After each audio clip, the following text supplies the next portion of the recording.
Welcome to the Royals Rundown Podcast, the Kansas City Royals podcast presented by Royals Review. He is Jeremy Greco. I am Jacob Milham, and in the spirit of drunk Jacob with the cookout quesadilla, let's go ahead and crush it. Jeremy, think fast. What is your cookout go-to order, man? You live in the South. You have to go to cookout, right? I have been to cookout one time. What? In my life. Sir. Most of where I live... Okay, so I'm from Kansas. I'm not from the South. Right. I lived in Georgia for a while, but I didn't have cookout where I lived. That's weird. And now that I live in North Carolina, there's one, but it's like 20 minutes away. Oh, damn. And there's lots of stuff that's like 5 minutes away. So I went there one time because I was like, man, the line is always insane. I got to try this. And I didn't really care for it, except the peach milkshake was divine. Heck yeah. Listen, I know most of our listeners are probably asking what the heck is cookout. Cookout is like what fast food should always be. It's cheap. You get a lot of food, and I've never heard anything bad there. Yeah. Is it pretty greasy at points? Yeah. Don't get me wrong. This ain't health food. This is not good for you. But I can crush some chicken quesadillas from Cookout. Absolutely love it. Maybe that was my problem. I didn't get a chicken quesadilla. I'll have to try that. But their milkshakes are pretty dang good. I like it. I just got a burger. I don't know what I was thinking. I should have expanded. Hey, I think you just every now and then, maybe like once a month, go try something new. But let's go ahead and get this bus back on track because I actually derailed it this time. If you want to keep up to date on all things Kansas City Royals, the best place to do that is go visit royalsreview.com. You can also follow Royals Review on X and on Facebook and Threads at the same name. Plus, cannot suggest joining the Royals Review community enough. Interact with other Royals fans, comment on the posts, make your thoughts known, things like that. It's sometimes it's fairly toxic. That's just how social media and comment forums are nowadays. But I've actually had some pretty good conversations down in the Royals Review comment section. I will throw out there that yes, it sometimes gets toxic, but it's pretty well moderated, so it doesn't stay toxic for long. There you go. It can't be worse than Reddit. It can't be worse than there. But if you want to support us further, you can find us on X and the soon-to-be banned TikTok at Royal Rundown Pod. Yes, Jeremy, I just want to induce a nice little eye roll from you. We love it. That's a word that you can use, but I wouldn't recommend it. Oof. Yeah, fair enough. So, hey, the best place to let us know your thoughts and interact with us is actually on Spotify, though, where you can check out our question and answers on every episode and our polls as well. We will get to the last episode's responses later on in this episode, but coming up today, we run down the latest in Royals news, including a new prospect and stadium update, plus why the hell are Royals fans already talking about the trade deadline before opening day? All that and more on today's episode. But first, before we get started, Jeremy, hey, I read your mailbag article. It looked like you got some good responses, some good questions. How do you feel it went? Yeah, usually in the past when I've done mailbags, I've gotten like twice that many questions. So I was expecting more questions, but the questions I got were very good, and I got more than a couple. So I was pretty happy about that.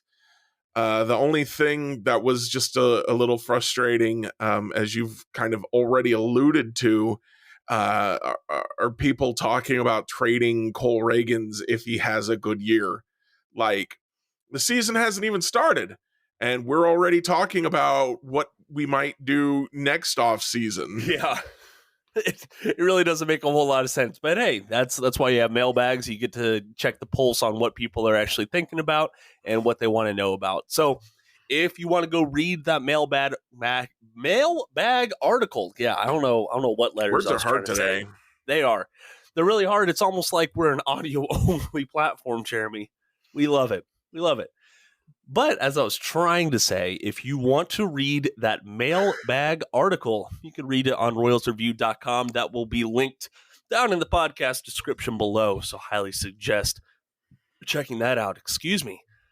So first up today, let's go ahead and look at the new Royals Hall of Fame edition. So we talked about Bo Jackson last go around, but two more gentlemen will be joining him in the Royals Hall of Fame this summer.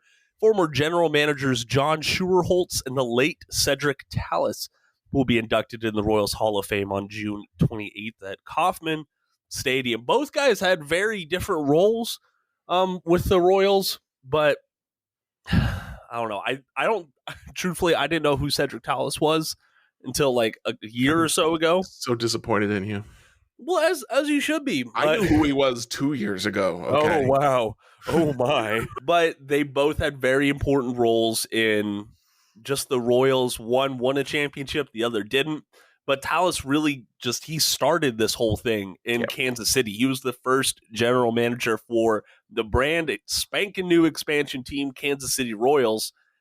He met Ewing and Muriel Kaufman. I didn't realize that her name was Muriel. I really didn't. What are you doing, Jake? No. Don't admit these things on air is all I'm saying. I am always transparent with our listeners. As Honey laughs in the background. Oh my gosh.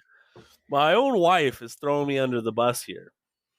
But no, I will always admit my knowledge gaps in Royals history. Things get a little dicey once you get beyond the year 2000 for me. Fair enough. So if you don't know who these people are like me, Tallis was actually the vice president and business manager with the Angels when he showed around the Kauffmans, showing them, hey, this is how a team works. This is what we do here, yada, yada, yada. And the Kauffmans actually brought him in to lead the new franchise. He left the team. Let's see here. When did he leave the team? 74. 74 is when he left the team after him and Kauffman were butting heads. But he had a very lengthy run as the team's first general manager, really kind of laid a foundation. What? You said he had a lengthy run. It was 5 years. Well, I mean, for a general manager, that seems lengthy to me. That's half a decade. I'm just thinking of Dayton Moore in his 11 years. True. That's true. But I think of like other teams who it seems like they will 3 years or so. So that's where I'm coming through on that. But all in all, whether it was lengthy or not, Tallis really set the foundation for the Royals, and the Royals went on to make the postseason in 3 consecutive seasons from 76, 77 to 78, and then eventually to the World Series in 1980. A lot of those players that Tallis brought in were involved in those winning years to some extent.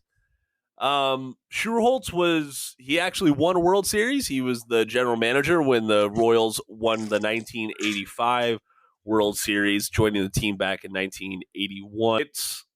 He had a lot of success down in Atlanta as well, if I recall correctly.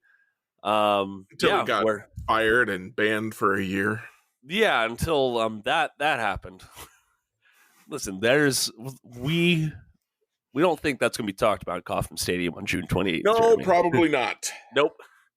Probably not. We're going to avoid that one. Now. Yeah, that's very true. That's very true. That's also why we're going to talk about the stadium stuff later on in the episode. I'll drop that firecracker and then run away. A couple of transaction things that we need to be aware of. First off, Jeremy, I did not realize this, but Dairon Blanco is ramping back up from his calf strain that he suffered last weekend in the Cactus League game. I completely missed that he got hurt. Well, I was really Apparently concerned I'm about stuck in the past. Yeesh. Come on, man. I know who Cedric Tallis and Muriel Kaufman are, but I don't know that Dairon Blanco's injured. I was really worried about it because, when you have a speedy guy and he's running and it's a non-contact injury like that and he's down on the ground holding his leg, it's usually never good. Thankfully, it was a very mild calf strain, according to manager Matt Quatrero. So he's supposed to be getting live at-bats this weekend. I don't think he had one yesterday. He may still have one on Sunday. We are recording this Sunday afternoon before the spring breakout game and the Royals night game. So hopefully he gets some action, but just want him to be 100% healthy ahead of opening day. So best of luck to Blanco on that. Plus, the Royals and the Mariners finally completed the Samad Taylor trade from January. Woohoo! I knew that was something that we were all keeping track of, what the Yes. Royals were going to get for Samad Taylor. Right, Jeremy? Right? Yeah, it was very important to me. It just kept you up at night. Yeah. So, all in all, the Royals acquired pitcher Nathaniel Garabitos. Trust me, I looked online how to pronounce this name. I couldn't find a pronunciation other than that, so I greatly apologize if I butchered that. He is a 23-year-old right-hander from the Dominican Republic. He's 23 and still pitching in, I think it was high A last year. So that's not great. But we'll see what happens there. He's got a great fastball. Yeah, he throws triple digits. He just does. can't control it. No, not at all. Before you get too far away, I just Yeah. wanted to add in my 2 cents on Cedric Tallis. Okay, yeah. That it's long overdue for him to be elected. He had a short term, in my mind. That's how I view the 5 years, as a short term in Kansas City. But as Royals review writer Bradford Doolittle pointed out, 61% of the current player composition of the Royals Hall of Fame was drafted or otherwise acquired by Cedric Tallis. Holy smokes. As you said, he was the GM for the brand new expansion Royals. They became a winning team very quickly, much more quickly than most expansion teams. He created the quote unquote the Royal Way, which was kind of a document kind of that's like, how do you have an expansion team? How do you succeed? He was just a fantastic general manager, and it's about time he got in, and I'm glad they're finally righting that wrong. Yeah, it is. I was scrolling through the initial announcement. It is sad to see that this is post-mortem, that Tallis passed away back in 1991. You always prefer to see people get this sort of recognition while they are still around to appreciate it and be a part of it. But at least his legacy will be better remembered for Royals fans in the future, unlike myself. Yeah, now everyone should have a good opportunity to know who Cedric Tallis was. Exactly. So, hey, let's go and wrap up the Garabitos stuff. He just walks a lot of players. He had 31 walks in 40 and third innings last year. So it's really about, hey, can this guy actually get the fastball under control? We'll see what happens. It's not like everyone's writing or betting on him being a major league player for Samad Taylor, but we'll see what happens. I like the strikeout stuff at least. 54 strikeouts last year in those 40 innings. That'll play. So let's see here. What else am I missing? What else am I missing on the Royals right now? So, Jeremy, I kind of want to let the stadium updates that you have for me go last. I'll get on my soapbox, and then you get on yours. How's that sound? All right. So, for people who haven't been listening to us for a while, both Jeremy and I we're not located in the KC metro. We're both out here on the East Coast, down in the South. If you consider Virginia the South, which is a contentious thing in this region, I will say. But it seems like on social media, I'm already seeing people talk about the 2024 trade deadline, talking about like, oh, well, like these are the prime trade deadline movers. These are the pitchers. These are the position players that the Royals could move on from. Guys, where did all this optimism go from the offseason? All right, it's not even opening day yet, and we're expecting the Royals to be sellers. Now, I get it. That's kind of been where this team has been ever since the World Series win. Let's be real. But this team is set to make leaps and bounds. They are set to be better, and I truly think that this season will be different. I just don't like the fact that it seems like there's a portion of fans who are already mailing in the 2024 season, saying, okay, this is going to be another year where we're in the bottom of the AL Central and we're going to be selling to contenders and yada, yada, yada. I'm not saying the Royals are going to make the playoffs, but I'm saying that there's a good chance when the All-Star break comes around and the trade deadline comes around, the Royals might be staying pat, saying, hey, we are X amount of games out of first place. We can still do this. We can still contend in the division. So, Jeremy, it's a very niche thing, man. But am I completely wrong here? Am I off? No, you're not completely off. I think I understand where people are coming from. The team has been very frustrating for a number of years now, and so I get if you don't want to get your hopes up, and obviously this team is not upgraded to the point where it's like, oh yeah, they're so good now. They're definitely going to compete for the playoffs. Like they upgraded to the point that we think they could compete for the AL Central, the weakest division in possibly all of the major four sports. The AFC or the NFC South would like a word, but other than that, I think that about covers it. It's just, it's, I get it. The Royals haven't been good. You don't want to get your hopes up. But at the same time, like the trade deadline has not been the place to really get a lot of prospect capital back for the last few years. So if you're getting excited about the deadline, I think you're setting yourself up for failure there too. Like, for example, let's say that Michael Wacha just has a lights out year. He is just, he's striking guys out. He's not walking anybody. Nobody can get a hit off of him. And the Royals are still like 10, 15, 20 games under 500. Okay. You're like, yeah, we could trade him at the deadline. Cool. What are you going to get back for him? Not as much as you probably want to get back for him. Not as much as you're hoping.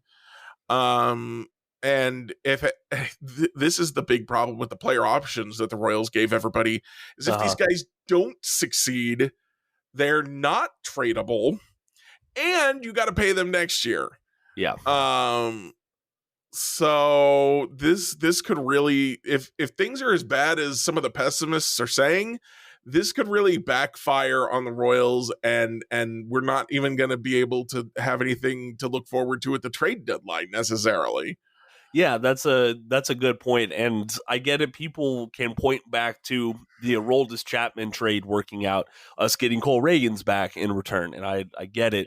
But for folks who want to look back and point to that as a success, I also want you to go back and remember the initial response to the Aroldis Chapman trade, because I didn't see a whole lot of folks, just singing JJ Piccolo's praises at that time. It was a whole lot of we got a very good reliever, traded him away for what? A failed starter and some Dominican Summer League player? Like, what are we doing here? Now, it worked out, and Aroldis Chapman got another World Series ring down in Texas. So I think this was a win-win trade. But like you said, it doesn't seem like the trade deadline has been as electric as maybe we're all used to. It seems like more big name prospects and more impactful prospects are set to move in the off-season trades. And if at all. Yeah. And I say that even as this offseason, it feels like, has not been a top-tier trade offseason. I get it, the Corbin Burns trade, the Dylan Cease trade, those Juan Soto. Yeah, well, the Juan Soto trade as well. But like those used to be just a handful of the trades that would happen in an offseason. Those, I don't know. It just seems like it's been a lackluster offseason. But you've talked about why that is before, Jeremy. Yeah. So let's go ahead and move on from that. So, Jeremy, when we were getting stuff together for today's episode, again, it's kind of a light time, but you did bring up some actual news, not just player transactions, not just what's going on with the team, some actual concrete, real world news regarding the Kansas City Royals. So if you don't mind, get me and the listeners up to date on what's going on with the stadium.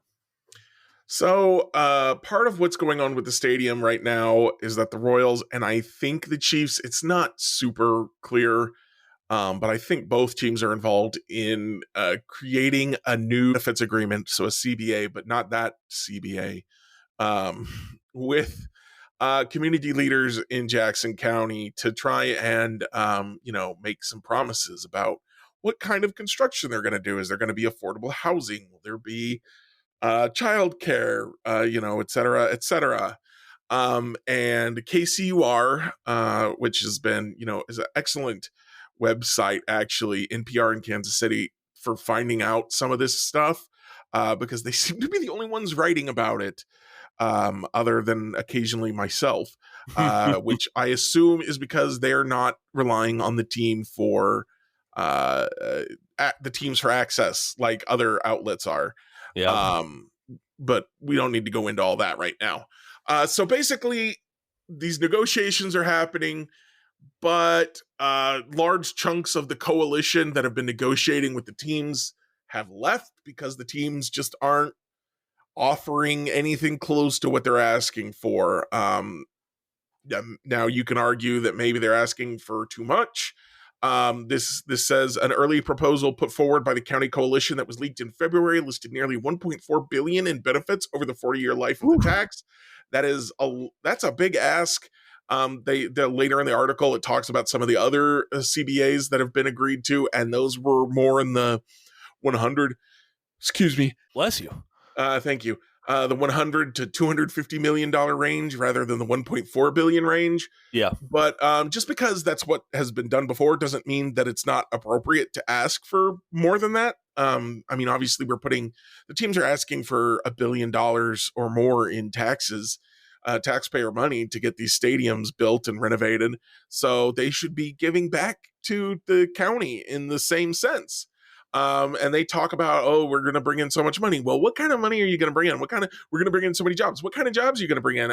As this article points out from the negotiators, a lot of the jobs that they would most likely bring in would be service jobs, which generally do not pay a livable wage in the modern United States. So, that's not the kind of jobs we want to look for. And the part that really got me was when I got to the kind of the end here where it talks about comparing the proposals. So like the first bullet point here from the original proposal from the county coalition is that they ask that the Royals and Chiefs provide affordable 24-hour childcare on site or less than half a mile from the stadium and subsidize the cost so that it doesn't exceed 7% of the average income. And that would be over the life of the tax. Mm-hmm. And the Royals countered with, we will provide $2 million during the construction period, about 3 years, to partner with a child care center near the stadium site. Very different. Very different. That's not any kind of cost certainty. That's only 3 years. And it's not sufficient. It's not meaningful for the community. And that's kind of where a lot of this comes down is, let's not even talk about the money. Let's talk about the durations here. Where, for example, another one, the county coalition proposed $1 million towards transit-oriented improvements, including $1 million annually for the duration of the sales tax to support a zero fare. I don't know what KCATA stands for, KCATA, zero fare, but basically reduce the amount that people have to pay for public transportation. And the Royals countered with, we'll give them money for reducing fares on game days. Yeah, just game days, and just $2 million, not over the. So limiting the amount of money, whereas the county. So again, the county's asking for a lot more money, and $1 million, or the county coalition, $1 million annually, and the Royals are offering $2 million. Period, and only for game days. So that's a lot of what this is the Royals seem to be offering, if it also benefits us or if it's very short term, we'll do that. And then John Sherman is quoted in this article as saying, let me see if I can find it. This is going to be a historic and unprecedented deal for our community from a financial perspective, from diversity, hiring workforce, sustainability. I could go on and on. This will be a great deal for the city. It will be a top tier community benefits agreement across sports. And yeah, that's not what that sounds like to Yeah. me. Yeah, that doesn't sound. It sounds like we were getting sold something, which we talked about on the podcast before. Now, sounded like Sherman was selling something, and once it comes down to brass tacks, it's very different. And I get it. You have two different offers coming in, and maybe you can negotiate somewhere in the middle. But man, it seems like this was a real slap in the face compared to what they asked for initially. Yeah. And I go ahead. I don't know if what the county coalition is asking for is realistic. Yeah, It does seem like a lot. It's a lot. I'll give you that. But what the Royals are offering is pitiful. It is. That's where the emphasis I want to make is what the Royals are offering. Forget what the county's asking for. But the Royals are offering is absolutely pitiful, and they should and can do better. And I'm extremely disappointed in the team, because even if you meet like not even halfway there, meet like a third of the way there, at least offer things that benefit people other than game day and further into the life of this agreement. You know, it's so frustrating for me to watch them say, "Oh, it's going to be so great. Y'all are going to love it. It's going to be so amazing." And then be like, "Yeah, well, we're going to give as little as we possibly can for as short a period of time as we possibly can." Right. While this tax is going to go on for 40 years, and a good amount of these benefits are only going to cover like the first decade, if I'm understanding most of it correctly. Yeah, if that. Yeah, if that. And I do want to say, for the people who might be listening out there thinking, hey, this is just one side of the story.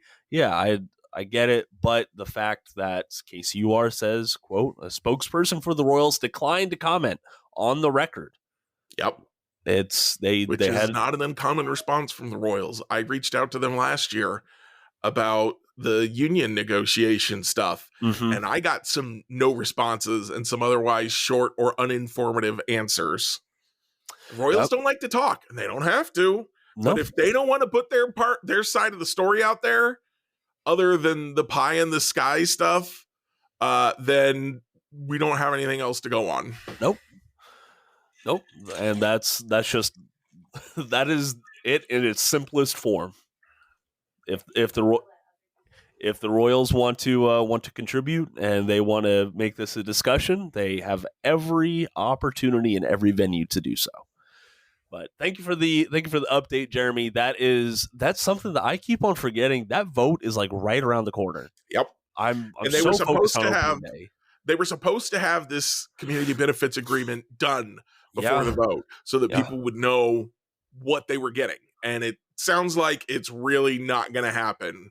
John Sherman promises that I don't remember if it was in this article or I saw it elsewhere, but he promised that if it isn't done, they will have like a detailed memo explaining all the things that they're going to do, and come to an official agreement later.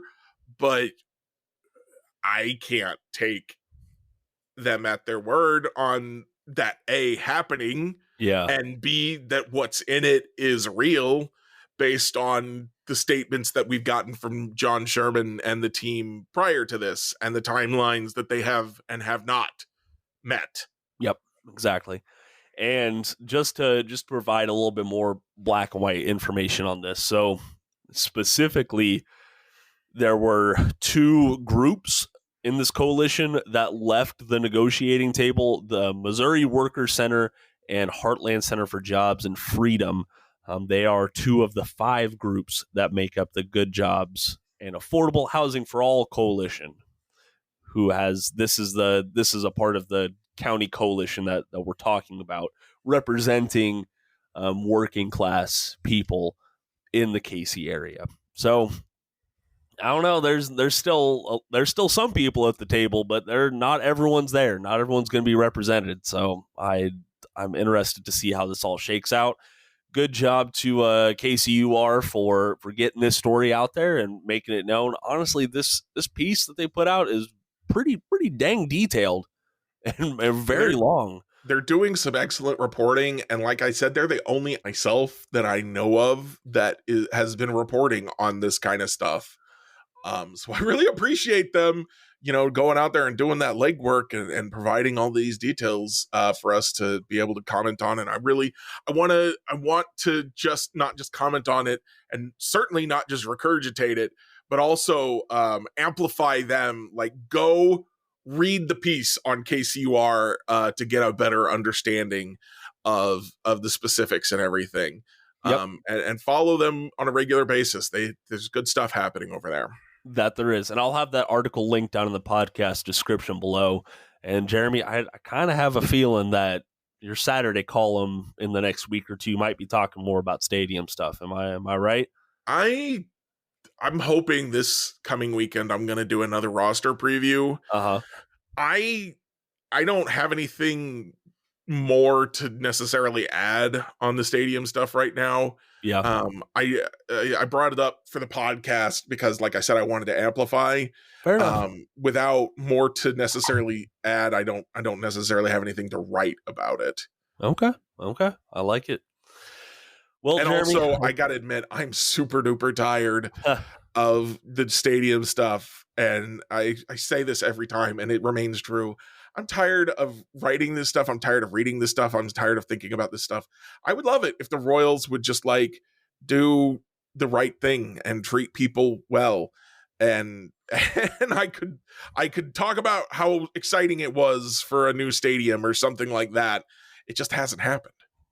yeah, and the shiny new toy only stays shiny for so long. A lot of people's lives are going to be impacted by the new downtown stadium. And frankly, these people are just trying to secure the best benefits and honestly some fair guarantees out of the Royals that, hey, the people of Kansas City are still going to be taken care of in this whole process. So go follow KCUR to keep up to date on this. Check out that very lengthy article down in the podcast description below. Jeremy, what do you say we go ahead and get on out of here with the Spotify Q&A and then the Royals reviews? How's that sound? Sounds like a plan to me. All right. Like I said earlier on in the episode, you can respond to our Q&As on every single episode. I usually don't talk about the poll results. I should probably change that. I just asked a really general question in the poll last time. I asked, will a non-roster invitee break camp with the Royals? Got 9 votes in total. 7 people voted that yes, one will. I think that's probably true. I think it is as well. I will be interested to see who that non-roster invitee is. I think that's where Walter Pennington, Sam Long. But anywho's, let's get to the Q&A responses where I asked, which Royals player would you like to see in the Kansas City Royals Hall of Fame, active or not? Because on the last episode, we got the Bo Jackson news. Now we have 2 more members joining the Royals Hall of Fame. Jeremy, I want to get your ideas on that. Who's a player you would like to see join the Royals Hall of Fame? Lorenzo Cain. Yeah, Low Cain, criminally underrated.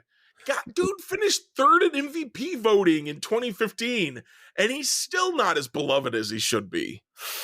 True. Very true. Also, Mike Moustakas. Yeah, you want Moose in there? I was always a big Moose fan. Fair enough. I don't know. It's hard to say he deserves to be in there. I'd have to really sit down with the stats, but it really kind of feels like half of that 2015 roster should be in there for name recognition and contributions to the team. Moose had the home run record for a couple seasons. Yeah, he did. And his 5 home runs led the team in 2014 in the postseason. He was an important factor. Hosmer is almost certainly going in. I think Kane probably will too. Salvador Perez will. So that kind of leaves Moose and Escobar, and HDH. And I wouldn't be surprised to see all of HDH in there. Escobar, I don't think needs to be in there. He had that great 2015 ALCS, but he has some other personal stuff that I don't really care about. So Yeah. I'm fine if he's not in there, but I Moose feels like he's got the weakest case, but I still think he should be in there. Hey, nothing wrong with advocating for your guy. And it sounds like Moose is your guy. So let's get to the responses. First of all, Fistifer says Zach Greinke. I think that's a good choice for when Greinke officially retires. He's still not with the team right now, and there's still plenty of other better starting pitching options out there on the free market. So we will see if he actually plays in 2024. I don't know if he does. Zach Horine said Alex Gordon, along with his number 4 retired and a statue with the game 1 home run in 2015. All right. I think that's 100% legit. Yeah. Yes. Alex Gordon will be in the Royals Hall of Fame. Will he get his number retired? That's a big question. If he does, that's the statue. Yeah. Yeah. I don't know if he'll get his number retired just because it's been so long since any Royal got their number retired. Yeah. But I think he should. I'm with you. I mean, I guess now I think about it, Zach. I don't know if Zach would get his number retired. I get I'm with Zach. I'm with Zach. You're with Zach. I agree with him. Is what I meant. I like it. Royal Rupert said Carlos Beltran. He is one of the Royals' greatest center fielders. Plus, Rupert had another prediction here. Carson Roccaforte will be the next Carlos Beltran. I think that's. I hope so. Yeah, we're here for it. We love it. I've talked about Kyle Isbell enough on this podcast, but I wouldn't mind the next version of Carlos Beltran patrolling Kauffman Stadium. Preston Farr says David DeJesus is going to be in the Royals Hall of Fame, and an interesting choice there.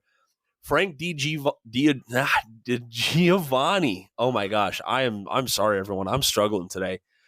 Frank said the 3-headed monster of HDH inducted in one plaque. I think that would be cool, Jeremy. I think all 3 of them would be cool, but it would also be like, can these guys not like stand on their own? Can we not give them a little bit more respect than that?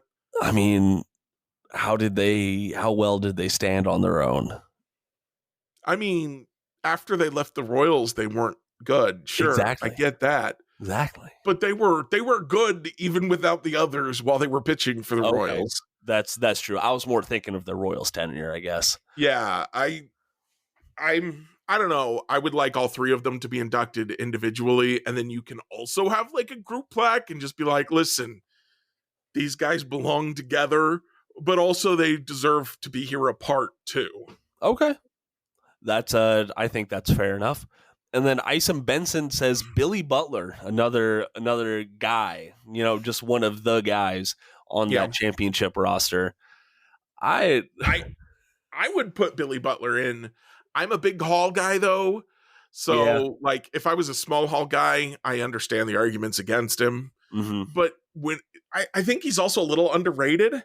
Probably. I feel like because the teams were so bad that he doesn't get credit for how good of a hitter he was before the teams were competitive. And he was very, very good.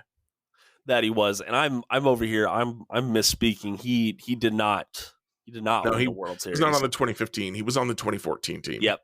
I got that confused. My bad. Yeah, I mean, some of the intangibles that Billy Butler had, I've read about some of the scouting process regarding Country Breakfast, and man, there were folks really liked him as a hitter.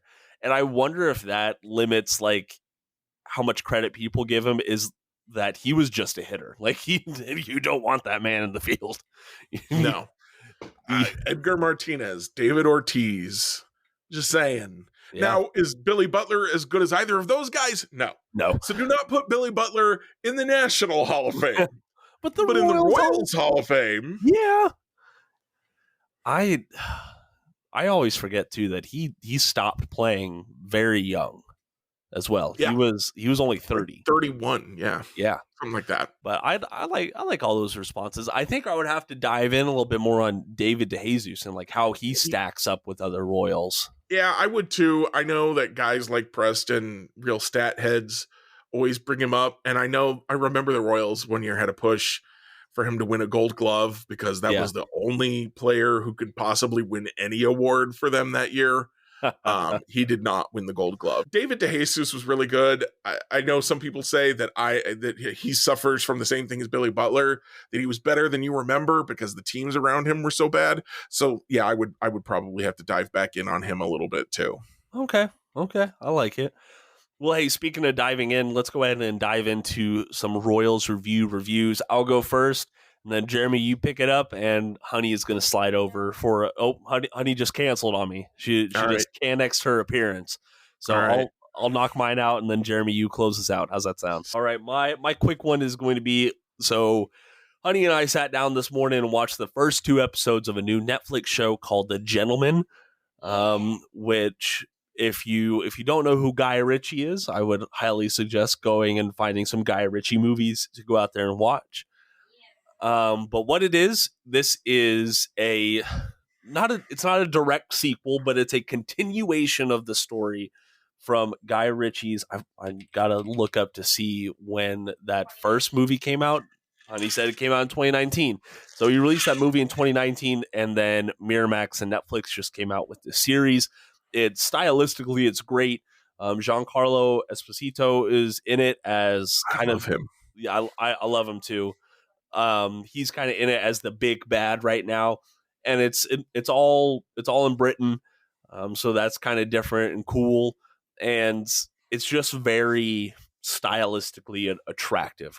I would say very good story, a lot of action, a lot of witty humor, and plus Honey absolutely loves the movie, so that helps. The movie has Matthew McConaughey and a lot of other really good actors, so I would suggest going and checking that one out too. But oh yeah, Charlie Hunnam. How can I forget her love, Charlie Hunnam? But highly suggest, even if you haven't watched the Gentleman movie, go check out the Gentleman TV series that just dropped on Netflix. Jeremy, on to you for your review, sir. All right, I'm struggling a little this week. Yeah, I haven't really gotten into too much new stuff. Well, nothing I absolutely love yet. I tried a couple new anime. I didn't fall in love with them. I've started Final Fantasy VII Rebirth, and it doesn't know if it wants to be a really serious game or a really goofy game. So, like, the characters have not been motivated. I'm in the 4th chapter. The characters are just moving, and nobody knows really why. jeez. And like, friggin' Red 13 is riding on a chocobo. Red What 13 is a 4-legged guy. Yeah, and then also I just got through a section where Barrett and Red 13 had to free climb up a vertical wall. So one-armed guy and a 4-legged creature again. So I'm just like, okay, if this is a silly game, then this is fine. Like, silliness is silliness. I like silliness if we're going to be silly, but everything else about this game tells me that we're not doing silly. So what's happening here? So I'm still trying to figure out what this game is about. I started MLB The Show, got the early access. I'm enjoying that, playing through the storylines. Started up the Road to the Show.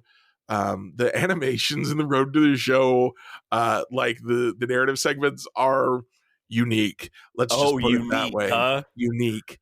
But it's overall it's a pretty solid experience, as per usual. I'm a little disappointed because they broke the companion app. I like to flip cards to try and make some profit on those stubs so I can buy the really super cool cards. And the app is broken so that if you swipe backwards instead of going back a screen, it just closes the whole thing out. So I've been struggling with that. Okay. But yeah, so oh gosh. I'm gonna watch Samurai, I think, tonight. Okay. I'm gonna start it. I'm very excited about that. Is that the new FX show? Yeah, I think so. Okay. I've heard really good things about that. So what am I actually gonna review? I think you reviewed a few things there, Jeremy. Yeah, I like to bring some positivity with the review, and I don't have a lot of positivity to bring right now. When I get further or finish Final Fantasy VII Rebirth, I'm going to come back and talk about that some more. There you go. But I will just say, Marvel's Midnight Suns on PS Plus this month. Yeah. If you've got PS Plus, you can play it for free. Go play it, please. I beg you. I want a sequel, and I'm not going to get one unless more people play this game. Nope. So please go play it. That and what is it? The Guardians of the Galaxy video game that they released. Yeah, that one was really good too. Yeah. They don't get a whole lot of love. Bugs. It was just good. Yeah.